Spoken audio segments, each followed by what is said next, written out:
Beloved, blessed children of the Most High Yahweh, I speak to you concerning the True Assembly of Yahweh. You are all aware that a lot of churches across the globe all claim to be the church of the living Yahweh. Unlike the message I gave sometime, which is volume 1 of this my message, titled Beware of Sunday Worship. The True Assembly of Yahweh, the law keepers. Like I said, there are hundreds of different assemblies with various doctrines, each of which considers itself as Yahweh's true assembly on earth. But how can this be?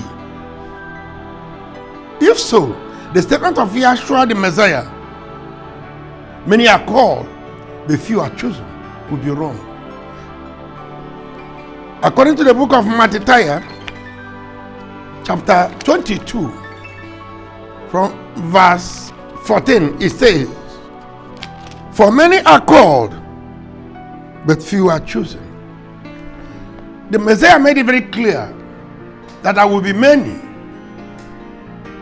in this planet Earth, but not all are chosen by him.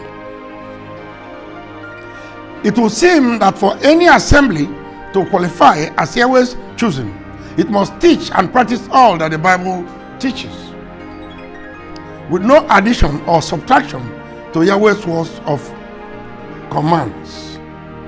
Deuteronomy chapter 4, from verse 2, I read, "You shall not add unto the word which I command you, neither shall you diminish out from it, that you may keep the commandments of Yahweh your Father, which I command you." Another of it example is the book of Proverbs chapter 30 from verse 6. That place makes very clear to you too. It says, we'll start from verse 6. "And thou shalt not add unto his words, lest he reprove thee, and thou be found a liar." You all aware that this actually is saying that if there's any addition or subtraction, you are totally a liar. You are no more under the true assembly. Just like in the book of Revelation chapter 22 verse 18, he said, "For I testify unto every man that heareth the words of this prophecy. If any man shall add unto these things, Yahweh shall add unto him the plagues that are written in this book." That means if you will add or subtract, if you will add, he said, all the punishment, and no punishment greater than hell fire, the destruction of all the wicked at the end of the world. That's the plague.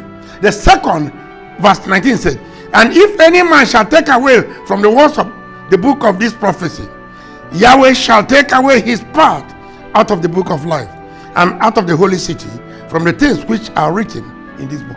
You see, it's actually saying that addition and subtraction is abhorred by heaven.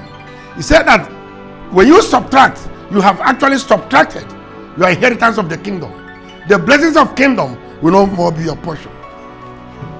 When Shahu, Paul, talked on the house of Yahweh, which is the assembly of the living Yahweh, he says in the book of 1 Timothy chapter 3 verse 15, "If I tarry long, that thou mayest know how thou oughtest to behave thyself in the house of Yahweh, which is the church of the living Yahweh, the pillar and ground of truth." Shahu is actually trying to let us know that the word of Yahweh, the Bible itself, must go with truth. There wouldn't be any subtraction, there wouldn't be any addition.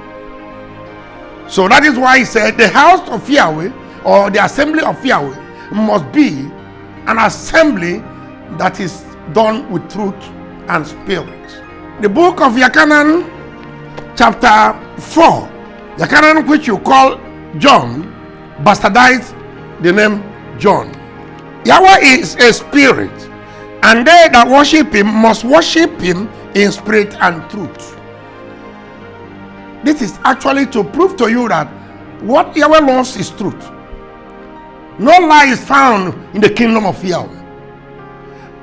And that is why Satan the devil was pushed out of the kingdom, because he's not only a liar, but a murderer.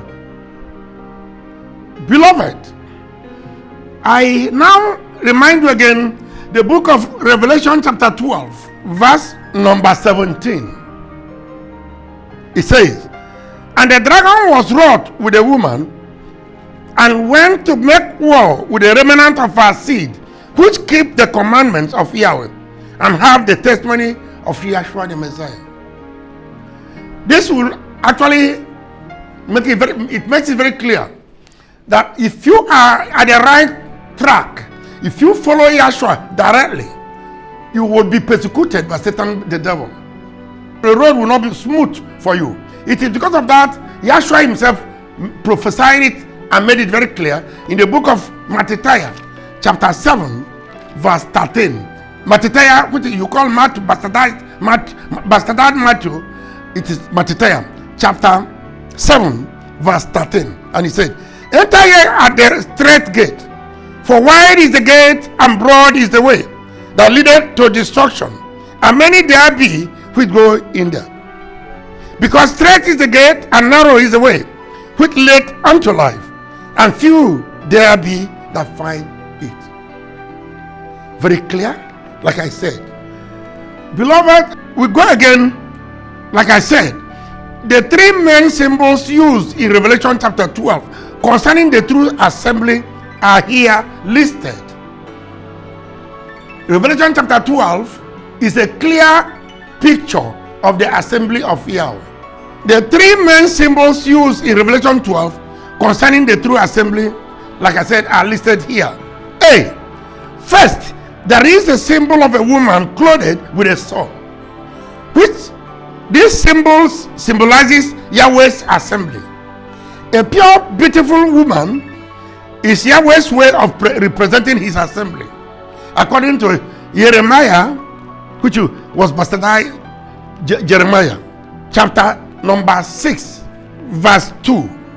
"I have likened the daughter of Zion to a comely, delicate woman."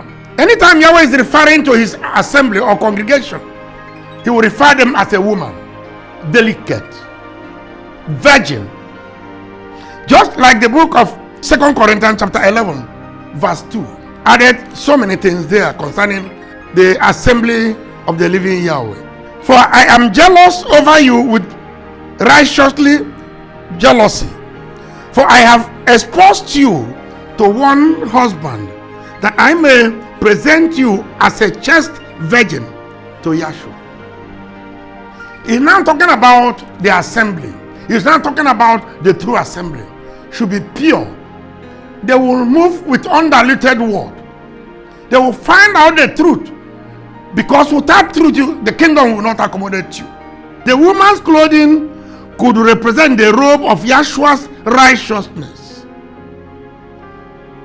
which his saints and angels dress inwardly and outwardly. Let us see the book of Daniel chapter 10 verse 5.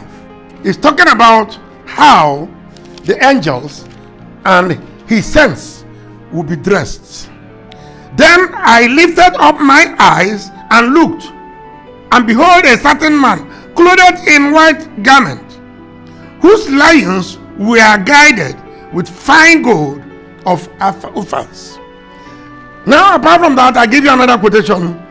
Revelation chapter 1 verse 13. "And in the midst of the 7 candlesticks, one like unto the Son of Man, clothed with a white garment down to the foot, and girt about the paps with a golden girdle." It's still referring to him. The Messiah himself is dressed in white robe. The angels are dressed in white robe, and commanded us equally to serve him in white robe. It's true that people make jest of the white robe because they are ignorant of what they are saying. It is the white robe you see is part of the physical righteousness of Yahshua. But the inward righteousness of Yahshua is that of the righteousness you practice on this planet Earth. I see a lot of people, when they die, they clothe them with white, put white stockings and the rest of them, and bury them. Something he did not practice when he was alive. Then how can that be? How will he wear that to the kingdom? Watch a native doctor. When you know a native doctor very well, when he dies, any day you dream about him, you see exactly what he was wearing when he was alive. That's how you recognize him. So I don't know why human being can dress white when he dies, but he's ashamed of that white when he's alive. Beloved, let us go again the same message of the righteousness of the kingdom.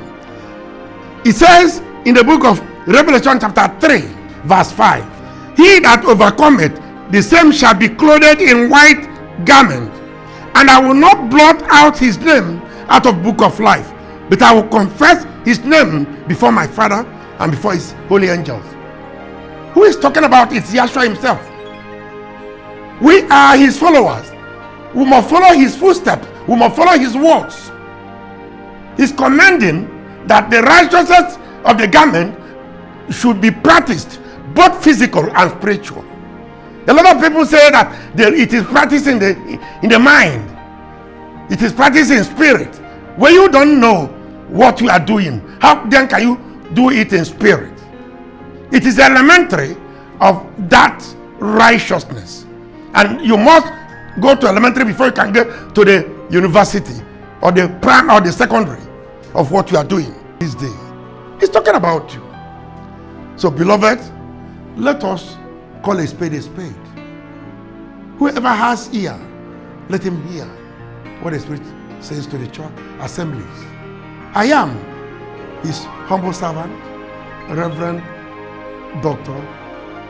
Sylvester Gogo-Udemba. I am, by his will and anointing, the Kohen Gadol and General Overseer of this beautiful assembly, Covenant of Yahweh Assembly Worldwide Incorporated. May he that anointed me see you through in all your predicaments. Arrest all demons and frustrate anything that will push you off the right track. May the kingdoms of heaven and its door never be shut before you. Let it open. And may the kingdom of darkness, Satan, be blocked before you. May he will grant all your requests. May he will bless you and keep you. May he will shine his face upon you and be gracious unto you. In Yahshua's name.